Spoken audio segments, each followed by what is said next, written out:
राधे राधे भक्तों। तो श्रावण मास में माता पार्वती और शिव जी की कहानी आपको सुनाते हैं। तो एक बार माता पार्वती जब आकाश मार्ग से कहीं जा रही थी तो उन्होंने एक परिवार की स्थिति देखकर उन परिवार पर दया आ गई और माता परिवार ने भगवान से अनुरोध किया कि प्रभु, आप तो सर्वशक्तिमान हैं, आप इन पीड़ितों का कल्याण क्यों नहीं करते। भगवान शिव उत्तर में केवल मुस्कुराए और बोले, देवी, ये स्थिति उनका प्रारब्ध है, फिर भी आप जैसा कहें वैसे मैं उनको सहायता प्रदान करता हूँ। माँ पार्वती के कहने पर भगवान शिव उनको एक एक वरदान देने पर राजी हो गए।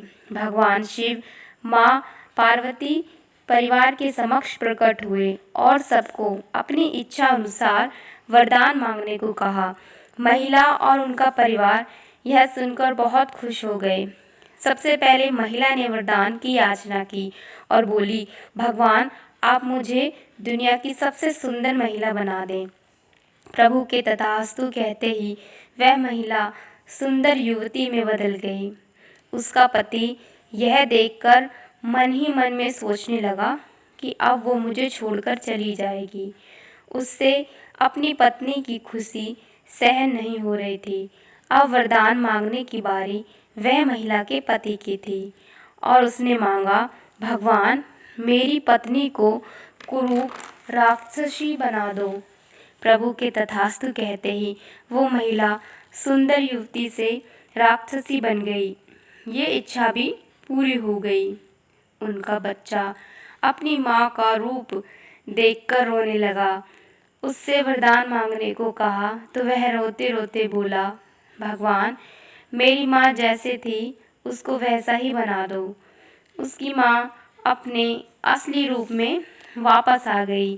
तीनों वरदान भी मांग लिए गए पर स्थिति वैसे की वैसी ही रही। वहाँ से लौटते हुए भगवान शिव ने माँ पार्वती से कहा, हम चाहे तब भी मनुष्य के भाग्य को बदल नहीं सकते। सबको अपने अपने कर्मों का फल जरूर मिलता है, इस जन्म में नहीं तो अगले जन्म में। भगवान शिव कहते हैं कि मैं किसी के भाग्य में हस्तक्षेप नहीं करता।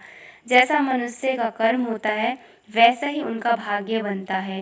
दोस्तों, प्रारब्ध हमारा भूतकाल है और उन्हें बदला नहीं जा सकता, लेकिन अपने वर्तमान कर्म तो हम चुन ही सकते हैं। इसलिए वर्तमान में हम जो भी कर्म करते हैं उन्हें सोच समझकर करना चाहिए। तो आपको हमारी कहानी कैसी लगी, और अच्छी लगी हो तो लाइक और चैनल को सब्सक्राइब कर लेना और शेयर भी कर देना। और इसी तरह की कहानियाँ रोज़ सुनने के लिए चैनल को सब्सक्राइब ज़रूर करके जाना और ओम नमः शिवाय कमेंट सेक्शन में ज़रूर लिखना।